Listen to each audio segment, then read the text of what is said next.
各位喜欢兰花的朋友大家好，欢迎来到我的兰花频道。今天安格斯要来跟大家分享我的4株非常香的蝴蝶兰，它的名字叫做珠江蚌。它们4颗都是我在当地的超市购得的超市兰花，也没有名牌，但是经过网络上的比对，还有几位好心人士、好心的兰花朋友跟我提醒，这4株看起来好像珠江蚌，所以我上网去搜寻比对之下，确定它是珠江蚌。所以谢谢那几位告诉我名字的兰友。这4株其实不是同一次购的，应该说先买了3株，后来又跑回去买了另外1株。它原先好像也总共就是5-6株在那边。那我知道我当时在看的当下，有一位小姐也好奇跟过来，我跟她说会香之后，她就拿走1盆。然后我记得我有1盆我没有买，是那1株看起来感觉植株没有很健康，根系不好，所以我就留下来。其实如果我把它买回家，也是有信心能够把它养好，只是想说已经买了4株了，是不是不要太贪心那这边呢，我们看到的是我4株里面的头2株。一般来说，我就把它在我自己的归纳里面，我把它当做第1批，然后后面的影片你会看到另外2株是第2批，然后影片的最后呢，我们也会看到它们4株放在一起的一个影片比较。它们第一个最大的特点就是它们香味非常的香，很像是香水的味道，非常的浓郁，特别是有阳光的时候它的这个香味激发出来是非常的香。在早上、下午的时候，它的味道会变淡，然后晚上的时候呢，几乎闻不到味道。但是它的隔天只要阳光一打上去它就会又非常的香。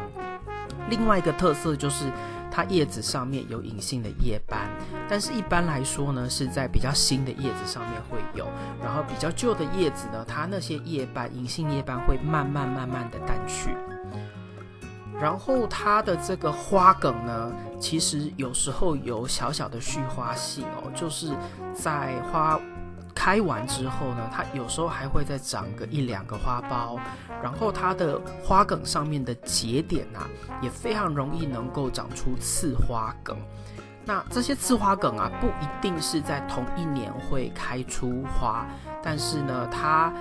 曾经就是有过在隔1年从节点上面长刺花梗继续开花。所以我其实对它在上一次介绍它的影片里面就讲过了，因为它的节点算是活力蛮好的，我其实比较心里面期望的是它在节点的地方能够给我长高芽，这样我就能够有多几株的珠江蚌。那这边的影片是给你看到说他们当时的一些根系蛮多气根已经长到杯子外面了。所以其实我当时为什么要特别给那个镜头，是因为也提醒我自己是不是该对它进行换盆的动作，我还没有决定那这边呢是给你看一下它比较老的花它那个颜色会比较淡这个其实在蝴蝶兰里面算是相当正常的，就是比较有颜色的花，它在花期中后段的时候，比较老的花的确它会褪色，会褪掉一些颜色，这个非常正常，但是一样还是有香味那这一次的开花这一批就是我的头2颗它花梗没有长得非常的长，但是它的这个花与花之间花苞的间隔没有很大，所以开起来就是一撮，还蛮好玩的。那我们接下来呢，就是会再来看一下我的另外2株。那这2株呢，它们长的花梗稍微比前面还要稍微再晚一点点，基本上同一款兰花，所以它的开花期间是差不多的，只是说它的这个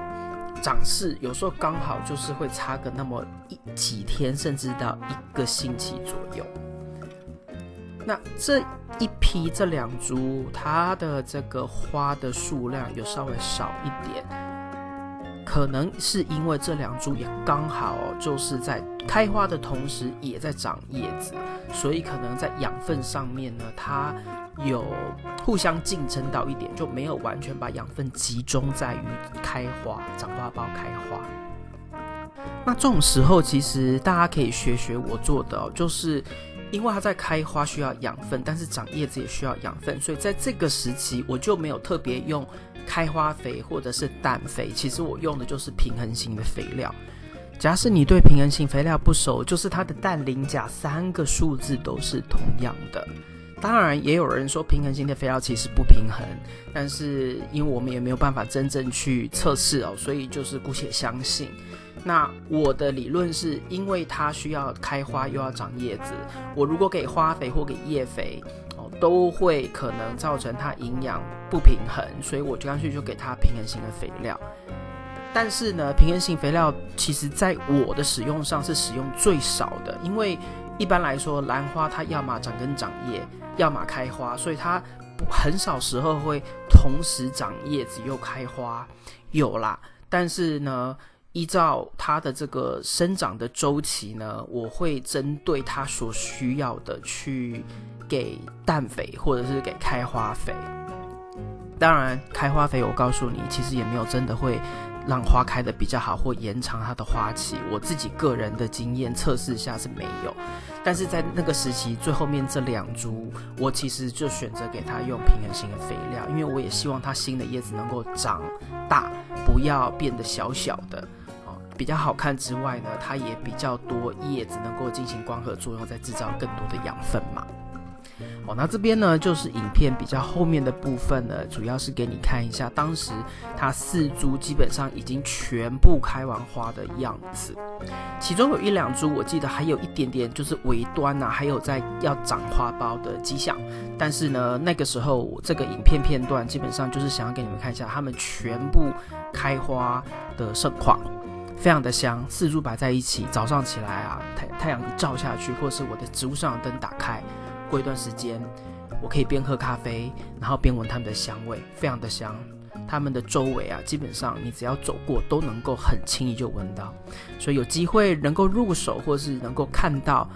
可遇不可求，在超市是这样，但如果在台湾花市应该蛮容易能够找到这款花，所以有机会的话不妨入手。那我对他们的计划呢，就是将来下一个周期开花之后应该要对他们进行换盆了。以上就是今天为您带来的影片，如果你喜欢这个影片，请帮我在影片的下面点个赞。如果你要继续与我一起学习怎么养兰，别忘记订阅我的频道并打开通知铃铛。谢谢您的观赏，我们下次再见。